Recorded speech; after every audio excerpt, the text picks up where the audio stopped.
And then in 1851, you couldn't be buried beneath 86th Street. And considering that most people lived far south of 86th Street by then, that was a problem. And that gave birth to the Rural Cemetery Act.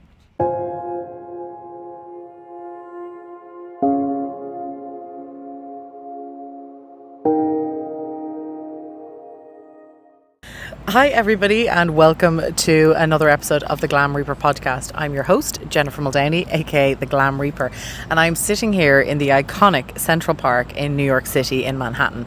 And beside me I have an amazing guest all the way from the UK. She didn't fly here for this, but Krombie is an incredible author and tour guide in New York City, and she's going to tell us all about death and mayhem in New York City. Krombie, welcome. Hello. How are you? Very hot.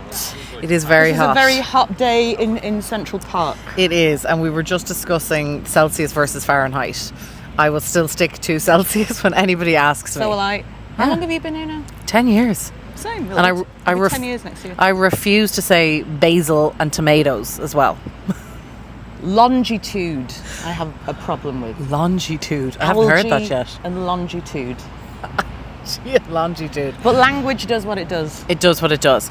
And today we're not talking about language, we are talking about death and mayhem in New York City, quite literally. So Krombie wrote a book that I've retained about 5% of the information from, because it is an incredibly factual book. It's super interesting. If you're into that sort of thing, you might not be. Not everybody's into death and mayhem, but I feel like anybody who listens to this podcast is definitely into it. And it is a really great book that talks about cemeteries, all the different families that have been involved in New York and done crazy things, right? Yeah, so I learned a lot about the history. It's not a book about grief. No.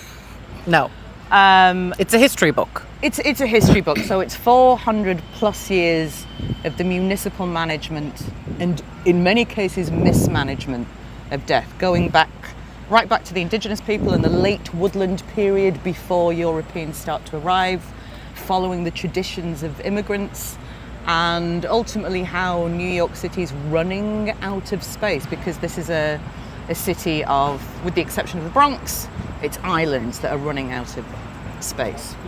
So that ties into what you do. It does, yes. Disposal of bodies legally, legitimately, is something that I am a part of. However, doing it illegally is not something we support. I talk about that as well. You do, she does. A lot of body It's a really interesting book. It is full of information and facts. And if you're not a book reader, you should do one of her tours, because those are also equally interesting. And not all of them are about death either. But for this particular episode, we are going to focus on death.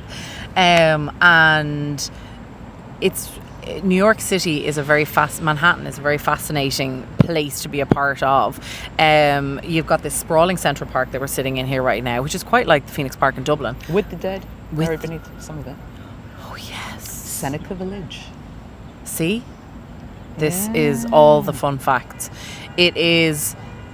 The book is so interesting if you're into, as I said, this sort of thing and history at all. Even if you're not into death and you're into history, it's such an interesting book, because New York, even though most Irish and English people would come over here for shopping and that sort of thing, Times Square, the New York City has so many of the most fascinating cemeteries in the world, I think. Especially when you read your book. It does, and what the problem that Manhattan had was, one, you had a lot of epidemics, and people believed in the miasma theory, pre-germ theory, so people were very frightened, superstitious about cemeteries because of the germs that they had. And in some cases that was a real thing, because there'd be nightly burials at Trinity. There was also a water fountain just outside Trinity Church that the water would run through the dead before you drank it, and you wonder why everybody had cholera. Lovely. But also the advancing grid plan meant that they had to get rid of, but they had burial prohibitions. So first of all, you weren't allowed to be buried below Canal Street in 1823. Then there was another burial prohibition, Union Square, 14th Street. And then in 1851, you couldn't be buried beneath 86th Street. And considering that most people lived far south of 86th Street by then, that was a problem. And that gave birth to the Rural Cemetery Act in 1847. Wow, the Rural Cemetery Act. Okay. That basically meant that you could have, a lot of it was commercial burial grounds, anywhere in New York State, and because they were more and more commercial, those tethers to the church, to the synagogues, became less so. And so burying people became more expensive, monuments to the dead became more personalised. But what happened is, in what used to be Long Island, in Kings, Queens counties, which is now Queens and Brooklyn, those cemeteries, the reason why it's called the cemetery belt, where the majority of them are, is they're all joined together on the border of Queens and Brooklyn. And the reason for that is that the 1847 Cemetery Act said initially it was 200 acres and then 250, that you couldn't have more than that amount of acres in one county. So they overlapped so that they could double their amount of acres and their tax-exempt real estate. Very clever. The cemetery belt is actually, I feel like until I experienced it, you don't actually, you kind of think, oh yeah, I mean, whatever. But when you're driving through Queens and going to the airport and stuff, it is actually wild. It's literally graves for as far as the eye can see. And actually, they call it the Borough of the Dead, which is also the name of another walking tour company. No promo to them. But you just said it, like during COVID, during lockdown, I lived out in Queens, and that's where I got my respite, was I went running through the cemeteries. Yeah. While I was exploring them for 12, not consecutive, but 12 8-hour days. Because a lot of it's really difficult to get to. And you don't want to get lost. I did get locked in one. I did. Yeah, I missed the 4 p.m. deadline. And some of them are in better condition than others because there's quite a lot that the descendants have gone. They've either moved away or they've just died out. So I think like there's one Jewish gentleman looking after a lot of the older cemeteries from the mid-19th century that are just, the upkeep has gone. So you see some extraordinary things. You do. Well, I'd say you do. In the book, and on your tours, what would you say, what's a story you can share with the listeners that is either exotic or a bit sort of downright crazy? Put me on the spot. Probably what I touched on earlier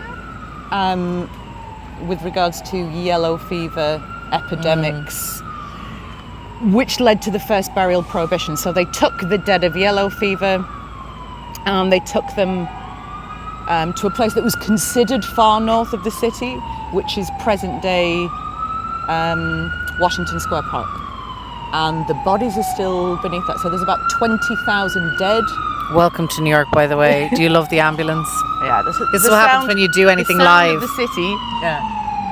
Yeah, so the bodies tend to pop up all the time. In my book, I call it the workman's burden. Because it's generally when they're doing a bit of plumbing. A lot of it's around the Washington Arch. Something will just sit up and the workmen will kick them back down.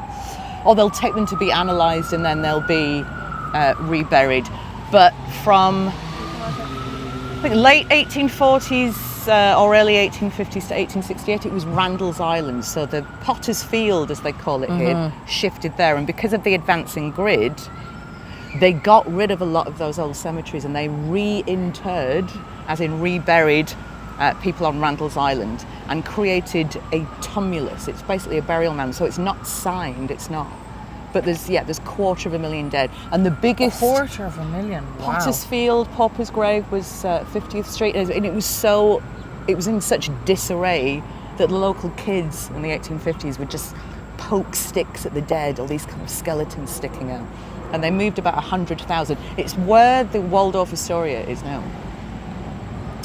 And then from Randall's Island, it moved to Hart Island, which is the biggest municipal Potter's Field in the world. There's well over 1 million people buried there, so that's just off the Bronx. So wait, the Waldorf Astoria is sitting on 250,000 bodies? No. Oh. So the bodies, 100,000 are moved from there to Randall's Island. It's actually Ward's Island, but collectively call it Randall's Island because it's 3 islands joined together. So the Waldorf Astoria is sitting on what?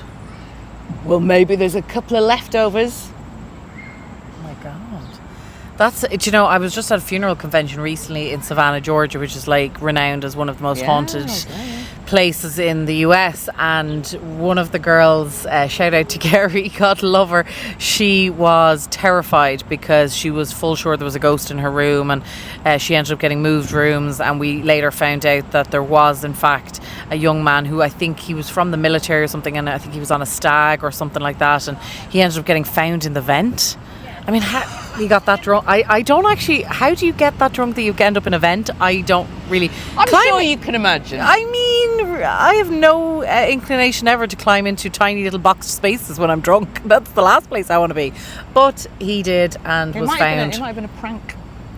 It might have been. Party prank. It might have been. Anyway, we don't know if it was him, and if it was him, I hope he's resting in peace now. But we don't know. So a big thing in New York City when you arrive here, even if it's for the shopping and not for the graves, who even are you, is it's such a big city that people are always worried about robberies, whether it's, your handbag getting robbed, the subway doors closing, or, bustling in the streets, that sort of thing. Or your dead relatives. Or your dead relatives.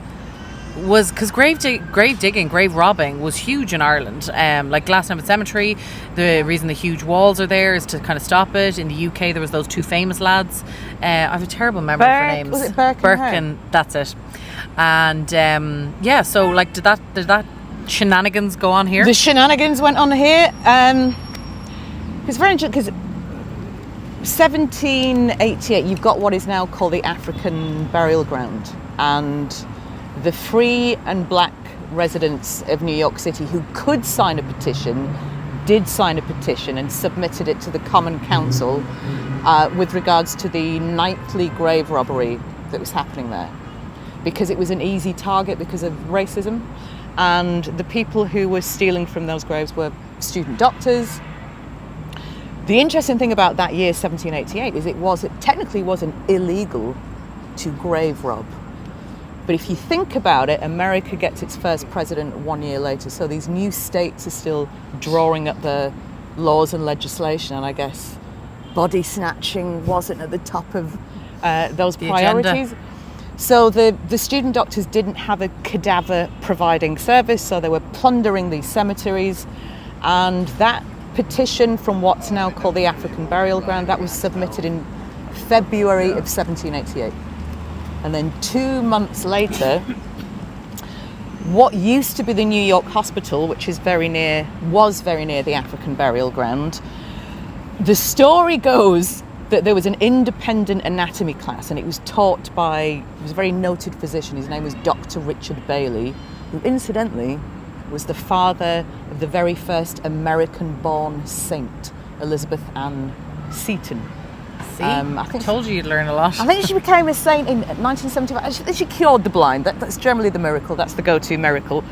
But the story goes that one of his students was waving an arm outside of the classroom window, and it wasn't his arm. It was a dismembered arm. And there was a group of boys standing outside the window. One of them goes up to take a closer look. The student doctor tells the boy, "This arm belongs to your dead mother." Probably just an off-the-cuff remark, but the boy's mother had just died. Oh my God. Then the boy goes back to his father. The story goes they dig her up, and the coffin is empty. And then a mob who are sick of all the grave robbery surround the New York Hospital. Even Alexander Hamilton was trying to hold back the crowd. I think it was King's College that then became Columbia College. They dropped the name King. The student doctors were taken to a local prison for their own safety by the mayor, and the riot lasted about 4 days, and there was something like 15 deaths. Wow. Every medical professional in the city was hunted down. And then immediately after the riot, the laws started to change. So that was 1788. 1789, it became illegal to grave rob, but it still went on. It still happened. And then in 1790, you had the Crimes Act, and that meant that any murderer sentenced to death, their remains could legally be handed over to student doctors for dissection. That was followed by the Bone Bill, I think it was 1854, by John William Draper, who co-founded NYU Medical School, who weirdly is from my hometown. Wow. I thought I was a pioneer. I thought I was the first person from there to come to America, but no. And the bone bill kind of stipulated that you've got about 2 days to identify the dead, which basically related to vagrancy. And that it passed by one vote in 1854. Oh my gosh. And that law was never really amended until 2016. Holy. And that's because there were some investigations by the New York Times of people being buried on Hart Island, the big potter's field of the city, who shouldn't have been there, kind of gotten taken advantage of in red tape. So now you have to be either a donor or your next of kin gives the thumbs up. With regards to being real a donor, life thumbs up. 2017, as of 2017, when you go to the DMV, the Department of Motor Vehicles, and you have to apply for your state ID, you have to check yes or no with regards to being a donor, whereas before you had the option to leave it blank. Wow. Mother of God. I mean, until I read your book, I mean, and listen, there's so much for us all to learn. There's nobody in this world who's perfect or who's learned all the things, although I think you'd be coming close. You work in this field for so long, and you pick up things, and over here in the US it's also very interesting because it's state by state and it's like individual countries, so learning about each one is an intricacy of itself. But I have to say I learned so much reading your book. It was fact after fact after fact, and I think that's probably, it took me a long time to read it because it's so full of facts. It took me a long time to write. Yeah. Actually, I was unemployed at the time, so it took me about 5 months. So you're unlike the current book, which is about 2 years. Because I'm busy, listen, too busy. Tell me about it. That's the exact same with my own books. This book has been in progress for I don't know how long. But what's your thoughts on Hart Island? Hearts. I went over there pre-COVID. I really wanted to. They used to have Rikers Island prisoners digging the trench coats, but it used to be the New York City Department of Corrections, and now it's switched over to the Parks Department.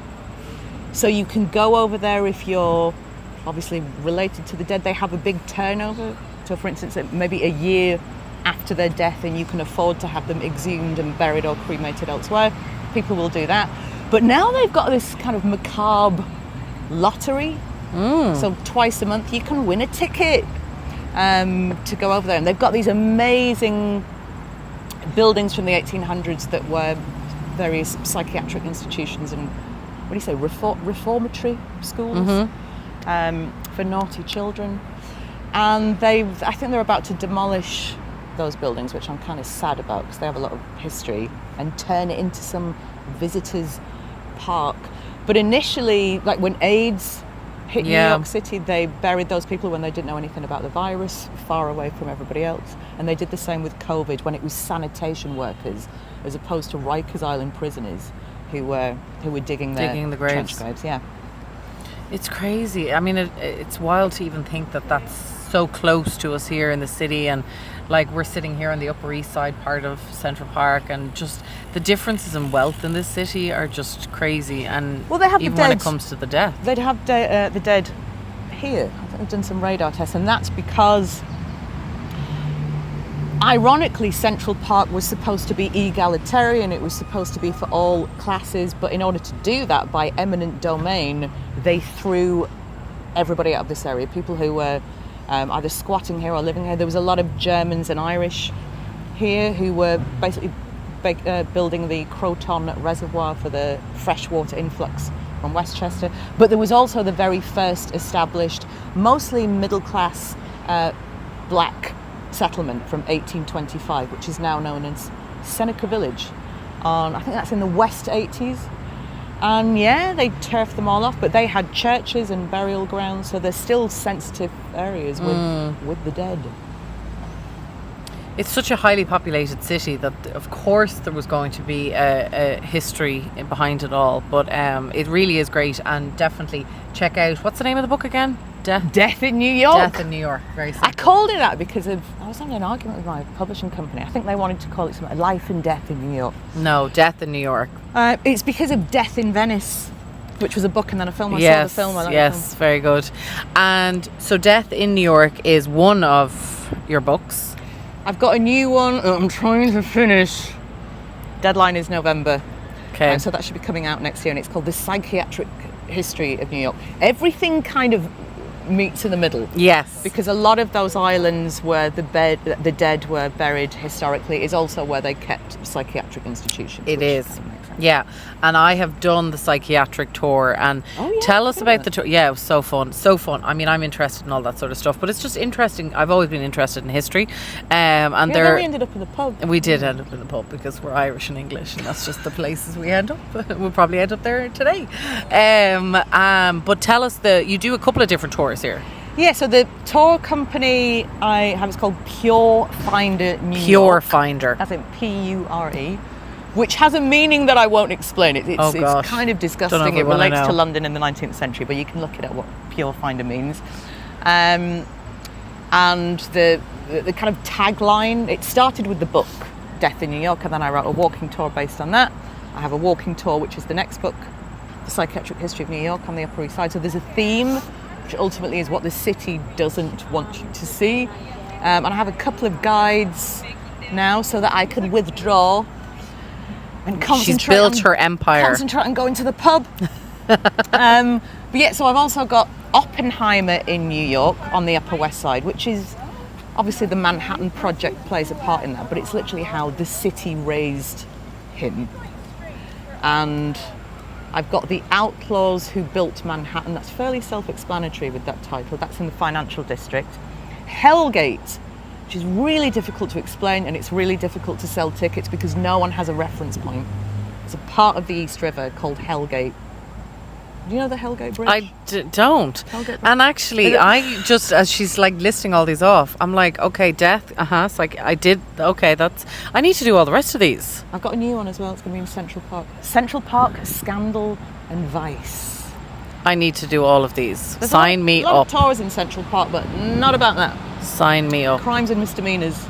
Well, that is a wrap on our very interesting Central Park chit-chat with Krombie, all the way from the UK. And thank you, New York, for the lovely background sounds. Should we do more lives? I think we should.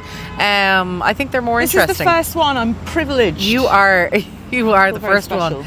The inaugural, the Glam Reaper in the wild, we'll call it. Maybe that's what this series will be. But in honour of that, Krombie has a lovely special offer for all the Glam Reaper listeners.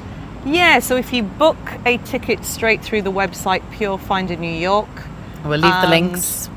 The code, if you want 15% off any of the tours, Glam Reaper is the code word. Excellent. So we are going to put that and all of the information beneath this video. And I mean, I know I'm signing up to those last 3 tours that I didn't even know existed, even though that's terrible. But you need to do the first busy. 2. I have, in fairness, like it's been a lot. And actually a lot of exciting news to unveil to you all. But thank you so much for joining us. You're going to see her again because I've had her, this is the podcast, but you accompany me to speaking things. How did we meet? I mean, I know. Yeah, we met at the Irish consulate. Which I kind of gate crashed. I wasn't supposed to be there. So she gate crashed. It was at the Irish consulate where somebody came up to me. I can't remember who it was. I think it might have been the consulate general. It was the consulate general who was speaking to me, heard the word death. And said, you need to meet You need to Jennifer. meet each other. So the Glam Reaper meets Death in New York. And here we are many years later. 2 years later, I think. Year and a half, something like that. Anyway, that's it. So thank you very much for tuning in or watching if you're on YouTube or tuning in to the podcast. And we will see you all again soon. Thank you so much. Thank you.